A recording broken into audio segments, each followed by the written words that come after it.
This has become a hub for export. మరి ఎక్కడి నుంచి మేజర్ తెలంగాణలో చేసినా కానీ మీరు అన్నట్టుగా తెలంగాణకి సీపోర్ట్ ఏం లేదు కదా, ఇక్కడికి రావాలి కదా. ఒక నిమిషం అల్టెల్ గత 2 నెలల నుంచి మీరు పోర్టుకు రావాలంటే మిమ్మల్ని అడ్డుపడుతున్నారు. ఇప్పుడు కూడా పోర్టు సి లోపల కూడా మిమ్మల్ని లోపల తీసుకెళ్లే దానికి కూడా కొంత ఇబ్బందులు సృష్టించారు అన్నారు. అంటే దీని వెనక ఎవరు అనే దాని మీద మీరు కీలకంగా వారి మీద పెట్టాలి కదా. మీరు అసలు మీ వెనకాల ఎవరు అంటే ఇది శక్తులు ఒక గ్రూప్, ఇది ఒకళ్ళు కాదు, ఒక వ్యక్తి కాదు. అదే సార్ ఇది ఎలా, ఇది నాకు తెలియదు అంటున్నాను. నాకేం అర్థం అవుతుంది. ఫస్ట్ మీరు చెప్పారు సార్ ఇప్పుడు ఎక్కడ ఏం లేదు అంతా బాగుందంటే, సరే మీరందరూ ఉదాహరణకి ఏదో చెప్పారు అనుకున్నా, మీరందరూ ఒక సీనియర్ జర్నలిస్టులు, మీకు అవగాహన ఉంది. కానీ మేము మీరు చెప్పిన మాట మేబీ ఎందుకు ఎదురెళ్ళటం రాను. నాకేం చెప్తారు వస్తే సార్ అక్కడ కొంచెం ఇబ్బంది అవుతుంది సార్, మీకు సెక్యూరిటీ కల్పించలేం, ప్రొడక్షన్ చేయలేం, లేదంటే సింపుల్గా నాకు ఎందుకు ఆప్ చేస్తారో చెప్తాం. సార్ మీరు వస్తే అక్కడ ఎక్స్పోర్ట్స్ ఆగిపోతాయి, టైం లైన్ ఆగిపోతుంది, అక్కడ మీరు కరెక్ట్గా కూర్చోబెట్టి మళ్ళీ మనకి ఇంటర్నేషనల్ ఇష్యూస్ వచ్చేస్తాయి అంటారు. నేను అనవసరంగా వెళ్ళి ఈ జంజాటం నేను ఎందుకు ఇరుక్కోవటం, మళ్ళీ ఆ చెడ్డ పేరు మళ్ళీ మన రాష్ట్రానికి ఎందుకని నేను అనుకోండి. ఇలా నేను ఒకసారి ఆగిపోయా. ఇంకోసారి ఏమో లేదు చాలామంది జీవితాలు పాపం కార్మికులు రోడ్డున పడతారన్న. కార్మికులు ఎందుకు రోడ్డున పడతారు? కార్మికులు ఎవరు స్మగ్లింగ్ చేయాలని అనుకోరే, వాళ్ళకి ఇస్తే బస్తా తీసుకెళ్ళి లోపల వేయాలి, మనకి ఎక్కిస్తారు, లేబర్ ఛార్జ్ ఉంటుంది. అంతేగాని వాళ్ళకి స్మగ్లింగ్కి సంబంధం ఏముంది? అట్లీస్ట్ అది మనోహర్ గారి పోరాటం అండి. అది కూడా మనోహర్ గారు కూర్చోబెట్టి మాట్లాడి చేశారు. అలాగే మీరు అంటున్న ఈ క్వాలిటీ బియ్యం అంటే ఇది సమిష్టిగా మేమందరం కూర్చొని ఇది ఉంది, ఈ థాట్ కూడా ఉంది. తినని బియ్యం ఇవ్వడం దేనికి? తద్వారా అది ఎందుకంటే ఈ ప్రాబ్లం ఏముందంటే ఇది జస్ట్ స్టేట్ సబ్జెక్ట్ కదా, సెంట్రల్ సబ్జెక్ట్ కూడా. అందుకని దీన్ని నాకు నిజంగా మొన్న ఈ విషయం కనుక ఇది మన ఢిల్లీ పర్యటన ముందు కనుక జరిగి ఉంటే ఖచ్చితంగా నేను వెళ్ళి కేంద్ర civil supplies minister Prahlad Joshi గారిని కలిసేవాడిని. సార్ ఇప్పుడు శాఖాపరమైన చర్యలు అలాంటివి తీసుకుంటారు. ఇప్పటికే అధికారులకు చాలా సీరియస్ గా వార్నింగ్ ఇచ్చారు. మీరు ప్రజల కోసం తెగించి సముద్ర మధ్యలోకి వెళ్ళారు. సో అలాంటి అధికారులు ఎందుకు వెళ్ళకపోతున్నారు? లోపలికి వెళ్ళి ఆ సీలో అన్నట్టు కలెక్టర్, జిల్లా కలెక్టర్ ప్రాణాలు తెగించి వెళ్ళారు, మీరు వెళ్ళారు, కానీ అధికారులు ఎందుకు వెళ్ళకపోతున్నారు? కలెక్టర్ ఎప్పుడు వెళ్ళారు?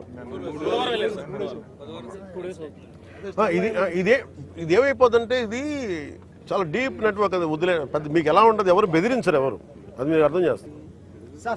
ఒక నిమిషం, ఎవరు కూర్చొని దీన్ని మీరు రావద్దు వస్తే అలా ఏం చెప్పరు సార్. అలా వస్తే సార్ కొంచెం ఇబ్బందులు ఉంటాయి సార్. ఇక్కడ పాపం కార్మికులు నలిగిపోతారు సార్. మనం ఒకసారి ఏమో కార్మికులు నలిగిపోతారు సార్. అక్కడ గోడౌన్ పాపం ఈ అన్ని ఇది క్లియర్ రైస్ సార్, ప్రాబ్లం లేని రైస్ సార్. పాపం వాళ్ళు ఇబ్బంది పడతారు సార్, ఎక్స్పోర్టర్స్ ఇబ్బంది పడతారు. కానీ ఇంత లాట్లో దొరికినప్పుడు మటుకు sir it is repeated offenders ఉన్నారు, ఇంక దీన్ని ఇంకా బలమైన చర్యలు తీసుకోవాలి అని చెప్పి పక్కన ఉన్న తొండంగి మండలం ఉంది. దానికి సంబంధించి అరవిందోకి సంబంధించి 12 గ్రామాల ప్రజలంతా కూడా మధ్యగారు మొత్తం కాలుష్య బారిన పడుతుందని చెప్పేసి సంవత్సరం నుంచి ఇబ్బంది పడుతుంది. గతంలో మీరు కూడా మాట ఇచ్చారని చెప్పేసి మొన్న ఈ మధ్యన నిరాహార దీక్ష చేస్తూ పవన్ కళ్యాణ్ గారు వచ్చే వరకు మీరు దీక్ష విరమించు, దాంతోపాటు ప్రాణాలను కోల్పోతాం, ఆయనకు రావాలని చెప్పేసి మీరు విజిట్ చేసే అవకాశం మీరు పిఠాపూర్లో కూడా మాట్లాడుతారు. నేను మాట్లాడాను, అది నా దృష్టిలో ఉంది సార్. చెప్పండి సార్. ఒక్క నిమిషం సార్. కోర్టు సంబంధించి మనం నాణ్యానికి ఒకవైపు చూస్తున్నాం. స్మగ్లింగ్ వాస్తవంగా చూసుకుంటే శ్రీలంక ఆర్థిక సంక్షోభంలో ఉన్నప్పుడు అక్కడ ప్రజలు ఆకలి తీర్చడానికి కేంద్ర ప్రభుత్వం ఇక్కడి నుంచి రైస్ ఎక్స్పోర్ట్ చేస్తుంది.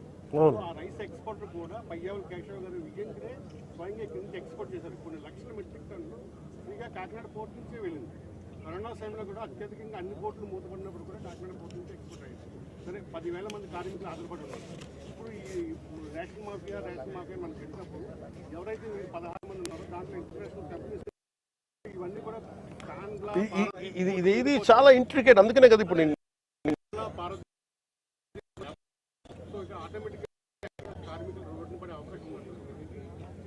అదే కదా నా కన్సర్న్. మీకు ఎలాంటి కన్సర్న్ ఉంది, నా కన్సర్న్ కూడా అదే. కార్మికులు ఉపాధి కోల్పోకుండా స్మగ్లింగ్ అరకెట్టడం ఎలా? రిడల్ ఇది.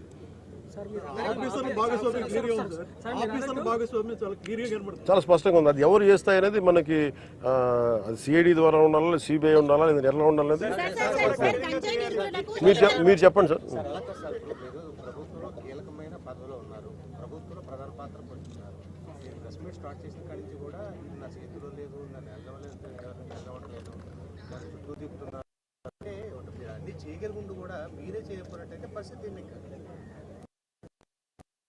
సార్లు హౌ ఇంట్రికేట్ అనేది ఇప్పుడు మీరే మీ దగ్గర కాన్ఫ్లిక్ట్ ఉంది, మీ ఇద్దరికి, మీ ఇద్దరు జర్నలిస్టులు, సీనియర్ జర్నలిస్టులు, మీ ఇద్దరికే కాన్ఫ్లిక్ట్ ఉంది.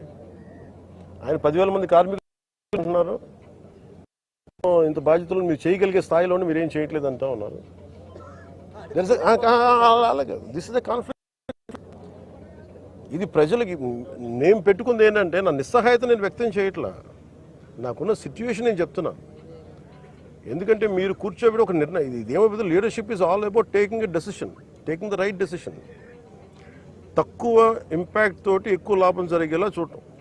10,000 మంది కార్మికులు రోడ్డును పడకుండా ఎలా ఉండాలి, వాళ్ళకి ఎలా తెలియజెప్పాలి, అలాగే ఏమి అవకతవకలు ఉన్నాయి, ఏ విధంగా జరుగుతున్నది, ఇవన్నీ కూర్చోబెట్టి చేయాల్సిన విషయాలు. అందుకని ఇది కూర్చోబెట్టి ఇది కొంచెం లోతుగా, ఎందుకంటే ఇది మేము ఆ పారదర్శకత చెప్పాలి, చూపించాలని చెప్పి నేను I took this call. Sir, గంజాయి నిర్మూలనకు లీగల్ టాస్క్ ఫోర్స్ అన్నది ఏర్పాటు చేశారు సార్. అలాగే మహిళలకు సంబంధించి లైంగిక వేధింపులు కావచ్చు, అఘాయిత్యాలకు సంబంధించి చట్టాన్ని తీసుకొస్తారు. గతంలో దిశ ఉండేది, దిశ ఎక్కడ ఉందని అసలు ఎప్పుడు యాక్ట్ చేశారు? అది మాట మాట్లాడేంత ఈజీ అండి. ఇప్పుడు నేను మొన్న మీరే ఉన్నారు, మొన్న ఐ థింక్ గుంటూరులో ఒక సభకి వెళ్ళాను, మన మీటింగ్కి వెళ్ళాను. ఒక మహిళా జర్నలిస్ట్ ఎవరు ఆవిడ ఇబ్బంది పడతా ఉన్నారు,